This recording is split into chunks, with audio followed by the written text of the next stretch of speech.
Сәлеметсіздер ме, қымбат көрермен, біздің арнамызға қош келдіңіз. Әлемде және Қазақстанда болып жатқан жаңалықтарды біріншілерден болып білу үшін біздің арнамызға жазылыңыз. Видеомыз астына бірден лайк және жазылу түймелерін басыңыз, қолдарыңыз қабатуланып қабырғаларына тисін. Біз сізге ең жақсы жеткізуді жалғастырамыз. Ендеше біз бастадық. Атыраулықтар 11 күн бойы ыстық сусыз отырады. Атырау қаласында 4-15 қыркүйек аралығында ыстық су беру тоқтатылады. Атырау тұрғындары 11 күні ыстық сусыз отырады. Бұл туралы Атырау облысының энергетикалық кешенінің баспасөз қызметі хабарлады. Ресми ақпаратқа сәйкес ыстық су беруді уақытша тоқтату жөндеу жұмыстарымен байланысты болып отыр. Атырау қаласында 4-15 қыркүйек аралығында ыстық су беру тоқтатылады.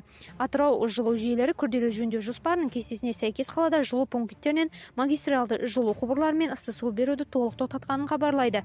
Осыған байланысты уақытша туындаған қиындықтар үшін кешірім сұраймыз деп хабарлады энергетикалық кешеннің баспасөз қызметі. Қалада ыстық су беруді уақытша тоқтату бірінші рет емес. Жаз мезгілінде ыстық су беру бірнеше рет тоқтатылады. Бұған жылу пункттеріндегі жабдықтарды тексеру, күрделі жөндеу себеп болғаны айтылды.